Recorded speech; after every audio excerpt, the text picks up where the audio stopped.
Hello guys, bersama saya lagi dalam Alright Nopo Channel Panas dan Gempak sahabat-sahabat semua. Ya, Datuk Sani ya membalun geng-geng pembangkang yang sombong lagi angkuh. Datuk Seri Anwar sudah pun memberikan lampu hijau untuk mereka berbincang ya berkaitan dengan bajet sebagai ahli parlimen, tetapi mereka sampai hari ini tidak juga ya datang untuk berbincang sahabat semua. Apakah penyebabnya? Jadi ini yang menarik untuk kita dengar pencerahan daripada Datuk Sani sahabat-sahabat semua. Jadi tanpa buang masa, mari kita dengar bersama apakah yang beliau katakan berkaitan dengan perkara ini. Jadi mari kita dengar bersama-sama pencerahan padu panas daripada Datuk Sani. Apabila dalam media sosial, saya tak tahu, saya rasa mungkin kita ada benar. Bila dia Tan Sri jadi sebagai Presiden PAS, dia mengatakan kami tidak akan terima kalau nak bagi pun peruntukan untuk ahli parlimen pembangkang. Jadi macam mana Datuk? Boleh Datuk berjelaskan Datuk? Ni yang benda yang pelik. Ahli-ahli parlimen yang lain duk merengek-rengek, berteriak-teriak nakkan peruntukan. Yang dia pula kata dengan sombongnya tak perlu peruntukan. Ialah sebab dia tak perlu peruntukan tu disebabkan dia tidak mau ada MOU, perjanjian dengan pihak kerajaan seperti mana yang dilakukan Ismail Sabri disebabkan oleh nak stabilkan ahli parlimen itu, dan cara penyelesaian dia ialah kita kena bersama-sama bersetuju untuk memastikan bahawa setiap undang-undang itu yang membabitkan rakyat marhin itu dimanfaat dan dipersetujui. Kita kena bersetuju.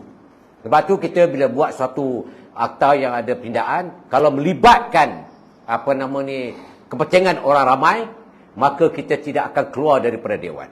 Itu janji kita dan itu komitmen kita dan itu kita lakukan.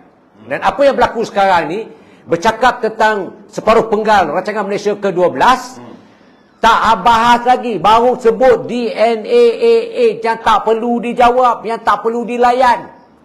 Keluar ramai-ramai dan kata tarik balik kerana menghina. Kau hina dia sepanjang 4 hari tu bertali arus, Datuk Seri. Bertali arus macam-macam pembohong, pedang kata pembohong, penipu. Saya dah dengar walaupun hatiku sakit, tapi tahap itu yang boleh aku lakukan. Simpan. Kerana bangang itu sebenarnya tidak boleh dicerminkan pada waktu itu disebabkan kita tak ada stakeholder atau local standby dalam parlimen. Tak apa. Ini peluang saya nak bercakap. Jadi ketika itu kamu bercakap dan kamu keluar, belum cakap pasal hak rakyat. Belum cakap tentang kita nak tambah 3 bilion untuk pastikan subsidi tenaga elektrik itu tidak boleh memudaratkan rakyat. Belum lagi mendapat pendekatan melebar luaskan tentang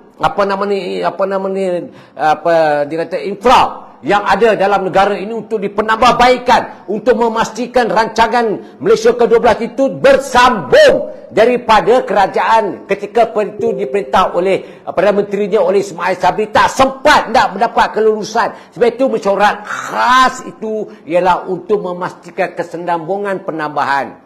Bila Ismail Sabri kata di mana nak cari 15 bilion tu, Allahu Akbar. Kalau duit tabungan kerajaan negara itu tidak disakau, tidak dirompak, tidak dicuri, tidak berlaku ketirisan di setiap kementerian, insya-Allah dia mampu untuk diberikan kepada rakyat, khusus kepada sasaran dia. Sebab itu bila Ketereh meminta supaya dia diberikan peruntukan itu dan sebagainya, Datuk Seri kata simple je, pergi buat MOU, bila dia sign MOU itu menstabilkan ahli-ahli parlimen di dalam parlimen dan tidak berlaku kegoyangan terhadap pelabur-pelabur luar melihat bahawa politik negara ini kukuh dan padu dan stabil. Itu sebenarnya. Tapi yang si tenging-tenging ini dia tak faham. Dia anggap bahawa yang dia cakap itu emosi, maruah dia. Tak mau ambil itu kerana maruah dia. Yang derita ataupun sasaran untuk memastikan dalam ruang lingkup yang berada dalam parlimen itu perlu dibatasi dan perlu diberikan perhatian oleh ahli parlimen mengikut kehendak immediate semasa. Itu sebenarnya. Bukan duit tu untuk pergi buat kenduri, pergi tengok orang mati. Itu duit kamu lah. Kamu dah allowance, kamu dapat gaji. Gunalah duit kamu. Duit itu sebenarnya, duit gaji itulah kita nak sedekah pada orang pun. Duit itulah sebenarnya. Bukan rompak daripada tabungan duit kerajaan, duit negara. Kemudian kamu nak taburkan kepada orang. Ambil duit judi, nak taburkan kepada orang. Itu tak boleh sebut habis. Tapi akhir-akhir nanti kita sebut nanti. Tunggulah. Datuk, saya begini, Saudara Zamel, Datuk, saya tengok tadi Saudara Muhammad Rajab. Dia kata kalau pintu belakang ni nak ajak orang kahwin lari tu. Tapi kalau ikut pintu depan, siap bawa tepak sirih Mamina. Itu dia punya gambarannya. Saya rasa itu jelas. Cantik. Ayatnya cantik. Itulah budaya Melayu. Itu budaya Melayu. Pintu belakang. Kalau di pintu depan tu macam tepak sirih. Mamina, itu cara dia. Itu keadaannya. Tak, sebenarnya tu Sri, simple je. Kau nak pinang pun ada caranya. Begitu juga dengan politik negara. Caranya apa? Caranya ialah kita ada akta lepak parti. Dan kita bernaung di bawah kebahaduli yang di Pertuan Agong. Di bawah artikel 40 tu jelas-jelas budi bicara kebahaduli tuanku yang di Pertuan Agong. Jadi masalah tak timbul, Datuk Seri. Masalah nak tepuk atap, tepuk tubai, tepuk macam-macam, tebuk ni sampai mengigau sasau lah kau 4 tahun setengah ni. Percayalah kata saya tadi, adanya orang akan menjadi kecederaan minda. Atau bahasa utara dia panggil kecelakaan minda.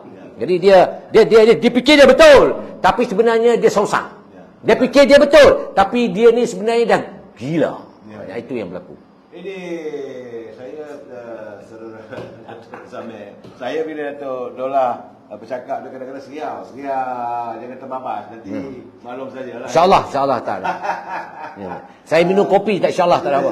Saya pun lagi juga sebab kadang-kadang saya lihat juga teman-teman kita pelai-pelai lah kita, kalau saya tak santuni mereka marah saya, kalau saya santuni benda yang benar kita kena benar lah saya. Cuma dalam apa keadaan pun Saudara Zamel, dalam musim-musim nak menghadapi pilihan raya ini banyak isu-isu yang diletak, kadang-kadang isu yang tak betul. Cuma sekarang terbaik sahabat semua.